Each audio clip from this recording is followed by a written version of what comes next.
नमस्कार। अभिनय कला के सहज मार्ग पर आज 62वें पड़ाव में आप सभी का हार्दिक स्वागत और अभिवादन।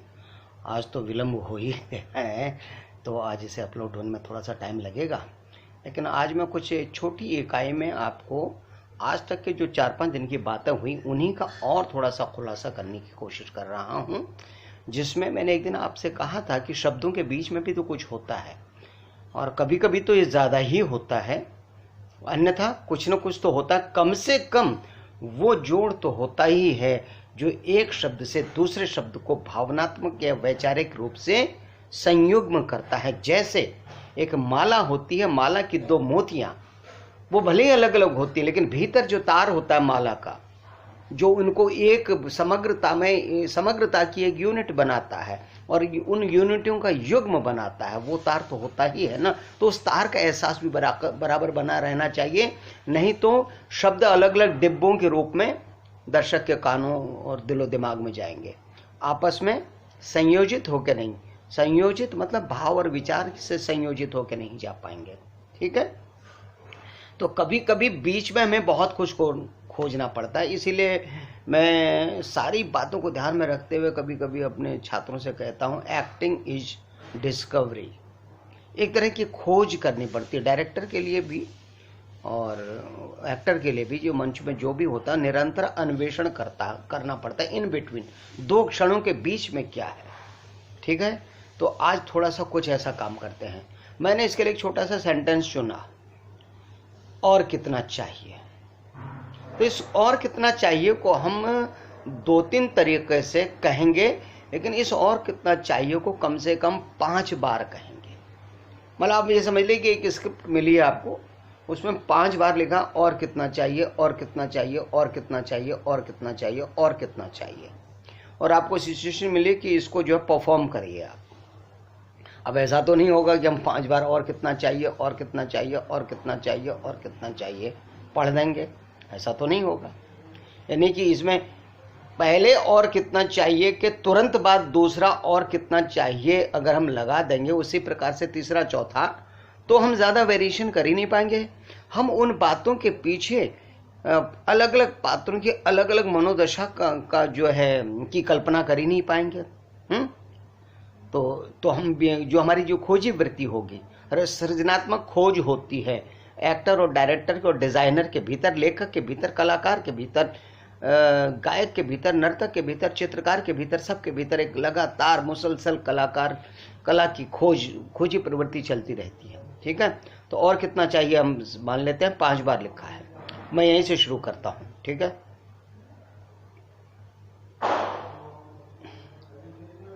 और कितना चाहिए,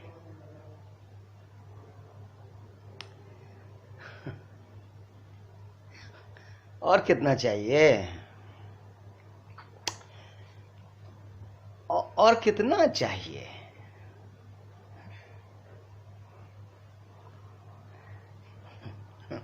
और कितना चाहिए,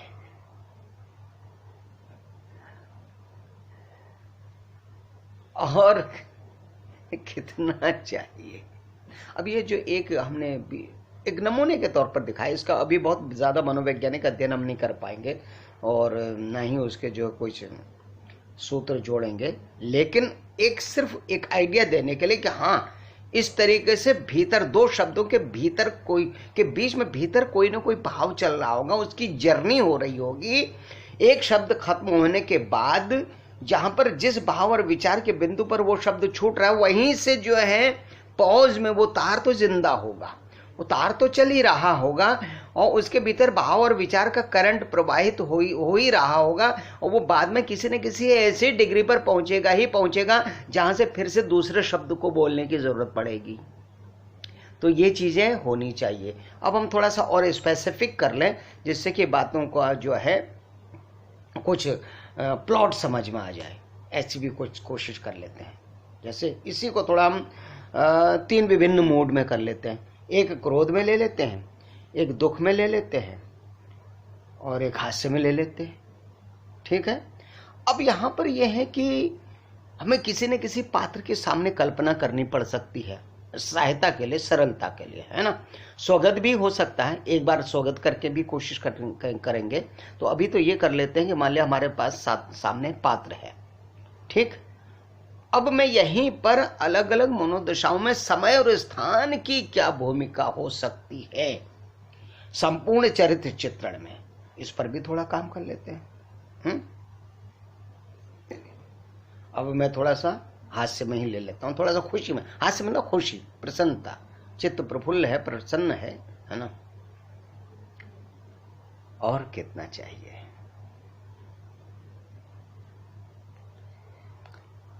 और कितना चाहिए,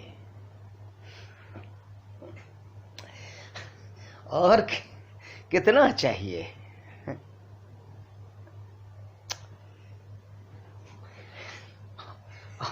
और कितना चाहिए, और कितना चाहिए। तो इसमें क्या हुआ, एक व्यक्ति अगले को जो ये और कितना चाहिए बोल रहा है, तो इसके हित में कुछ चीज देना चाह रहा है या उससे परसू कर रहा है कि भाई ये और ले लो तुम लोग। तो ये विनम्र भी है और प्रसन्न चित्त भी है, तो उसके बार बार के आग्रह को टालने के लिए अलग अलग मनोदशा में और कितना चाहिए ये कह रहा है, ठीक है। तो एक वेरिएशन ये हो सकता है। अब हम जरा सा दुख में लेते हैं इस बात को, हालांकि और कितना चाहिए, दुख कैसे प्रकट हो सकता है। जैसे कोई किसी से मांग रहा हो, मांगता चला जा रहा हो, इसके पास देने की अब सामर्थ्य बची ना हो, तो इस हिसाब से जो जो मांगता जाएगा तो इसके दुख की डिग्री बढ़ती जाएगी। और कितना चाहिए,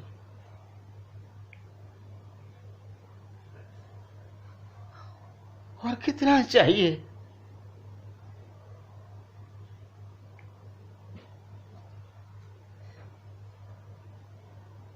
और कितना चाहिए।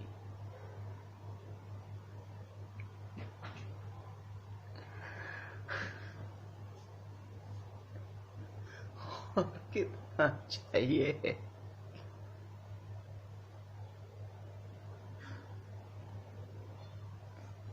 अब यह है कि इस दुखी आदमी से कोई चीज कोई व्यक्ति मांग रहा है, इसने दे नहीं रही होगी या इससे ले रहा होगा, ये अब और ज्यादा देने की सामर्थ्य में नहीं है और वो गलत, उसकी मांग भी गलत है, तो ये बेचारा दुखी है और उसकी बार बार की मांग के जवाब में इसके दुख की डिग्री बढ़ती चली जा रही है। तो ये वेरिएशन है।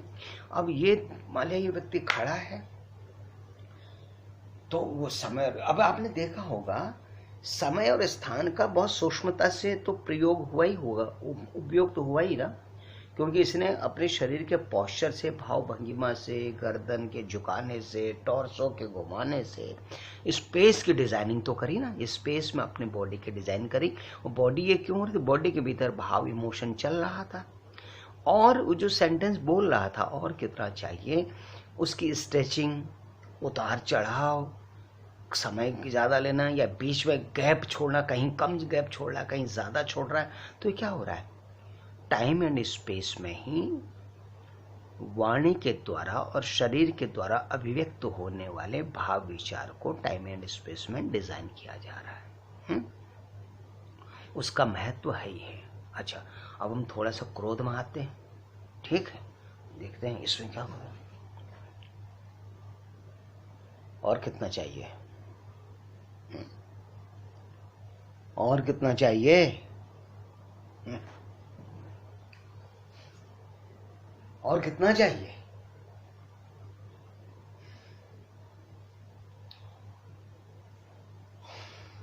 और कितना चाहिए, और कितना चाहिए। अब ये इस व्यक्ति ने क्या किया, वो इससे मांग रहा है और ये वो डिजर्व नहीं करता है जिसको देना, और इसके पास अब सामर्थ्य भी नहीं है और उसका ये मांगना गलत है, तो इस पर वो जाहिर कर रहा है। तो इसमें भी इसने क्या किया, 5 बार और कितना चाहिए बोलना है, तो 5 बार एक ही, मैंने कल कहा था कि हर अगला सेंटेंस पिछले सेंटेंस के भाव विचार की फोटोकॉपी नहीं होता, उसके जिस प्रकार से पहले आर्टिकुलेशन था, स्पीच थी, उसकी फोटोकॉपी नहीं होता। वो या तो उसका एक्सटेंशन होता है, या उसका जोड़ होता है, या तोड़ होता है, या मोड़ होता है। मोड़ अपवर्ड होता है, डाउनवर्ड होता है, राइटवर्ड होता है, लेफ्टवर्ड होता है, कुछ ना कुछ होता है। वो जस्ट पिछले वाले की रिप्लिका नहीं होता। तो सबको एक जैसे बोलने का तो कोई मतलब ही नहीं है। और ठीक एक जैसे क्यों नहीं बोलना है? बाय द वे, आप पूरे मन से और शिद्दत से भी बोल रहे हैं तो क्या खतरा पैदा आ जाएगा? मोनोटनी का, एक रास्ता का, जिससे क्या होगा? रोचकता खत्म होगी। तो कल जो हमने बात करी थी, point of interest, positional contrast, contrast again background, juxtaposition, balance, ये सब क्यों ध्यान में रखने पड़ते हैं? पहली चीज है रोचकता भी बनाए रखने के लिए, दूसरा सपोर्ट के लिए। क्योंकि मैंने कहा था क्रिएशन की 3 क्वालिटी होनी चाहिए, अट्रैक्शन, सपोर्टिव एंड फंक्शनल।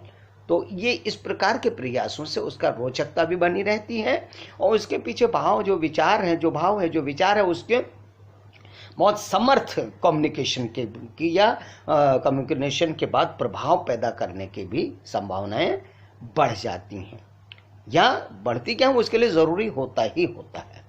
ठीक, अब इसी को थोड़ा सा हम जो है और साइकोफिजिकल, तो फिर वो बार बार टर्म समझ में आता है। यथार्थवाद से हटकर भी क्या हम इस पर कुछ कर सकते हैं, ये भी जरा देख लेते हैं, वेरिएशन लाने के लिए। या बाय द वे डायरेक्टर उसको यथार्थवाद से कहीं ज्यादा अपर लेवल पर, लार्जर देन लाइफ, एक बड़े समूह का अर्थ या बड़े समूह की कंसर्न बनाना चाहता हो तो वो क्या कर सकता है? गाने से हटकर भी, है ना। और कितना चाहिए,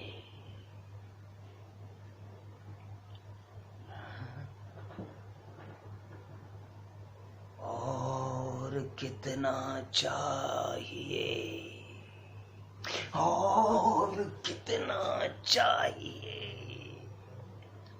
और कितना चाहिए, और कितना चाहिए। अब क्या हो रहा है? और उसको यथार्थवाद से हटकर अलग दूसरे प्रकार का प्रभाव पैदा करने के लिए बॉडी पर और आर्टिकुलेशन पर दूसरे अंदाज में, दूसरे शैली में काम किया जा रहा है। तो दूसरे शैली में, दूसरे अंदाज में काम करने पर समय और स्थान पर जो अभिव्यक्ति की डिजाइनिंग है बॉडी की और वोकलाइजेशन की, उसमें भी फर्क आ गया है ना। तो इसी तरीके से थोड़ा सा हम इस और कितना चाहिए को सिंपल तरीके से भी क्या कुछ वेरिएशन ला सकते हैं, जो बिल्कुल ये था, और कितना चाहिए है, और कितना चाहिए, और कितना चाहिए, और कितना चाहिए। अब ये भी एक बात है। तो क्या हो रहा है? हम और कितना चाहिए, और कितना चाहिए, और कितना चाहिए, और कितना चाहिए, और कितना चाहिए। अब भले ही हम बहुत सच्चे फील से कर रहे हो, मान लीजिए कि हम सच्चाई की फील से कर रहे हो, लेकिन 5 चूज गया, लग रहा 5 फोटोकॉपी निकल गई। इसका क्या मतलब निकला? कोई मतलब ही नहीं निकला। ऐसा तो कभी जीवन में होता ही नहीं। या तो आदमी पागल हो गया हो तब ऐसा होगा, है ना। और जब पागल का रोल करेंगे तो फिर ऐसा भी कर लेंगे। अगर डायरेक्टर सोचेगा इस तरह से पागलपन दिखाने में मजा आएगा, या वो भी तो जस्टिफाइड होना चाहिए, वो भी तो लॉजिकल होना चाहिए। उसके पीछे भी तो कोई ना कोई साइकोलॉजिकल रीजनिंग होनी चाहिए, कॉज एंड इफेक्ट की थ्योरी होनी चाहिए, उसका अनुपालन होना चाहिए। ठीक है ना। इसी तरीके से अब हम आज की तो हम यहाँ पर ख़त्म कर रहे हैं क्योंकि समय काफ़ी ज़्यादा हो गया। कल हम आपको थोड़ा सा जो मॉड्यूलेशन, स्पीच वर्क और उसके मॉड्यूलेशन की बात करी जाती है, मॉड्यूलेशन में के पीछे भी यही सारा उद्देश्य है जो आज हम छोटी इकाई में आपको बता रहे हैं। तो कल उसमें थोड़ा grammatic punctuation, thought wise punctuation ढूंढने के लिए विश्लेषण, एनालिसिस, लॉजिक, इन सब पर थोड़ा सा चिंतन मनन करेंगे। अब लग रहा है कि एक हमारा चैप्टर जो है कल थोड़ा सा ख़त्म हो जाएगा और आज 5 तारीख है, शायद कल 6 है। 7 को हम थोड़ा सा विराम लेंगे। 7 तारीख को शायद इतवार है। तो 7 तारीख को विराम लेंगे, लेकिन कल तो हम सब लोग मिल ही रहे हैं इस बात पर। अब जो आज हमने कहा है कि आप भी एक एक सेंटेंस अपना अपना कोई बना लीजिए और उसको अलग अलग तरीके से जो है वेरिएशन देने की कोशिश करिए। और वेरिएशन देने के लिए क्या करेंगे, आप अलग अलग मनोदशा का चयन करेंगे, कभी हास्य में, कभी रौद्र में, कभी करुण में, कभी श्रृंगार में, है ना। तो उस हिसाब से फिर उसमें भी उसके अलग अलग कारणों से, अलग अलग मनोवैज्ञानिक कारणों से अलग अलग इंटेंसिटी को निर्धारित करना पड़ेगा, तब करना पड़ेगा।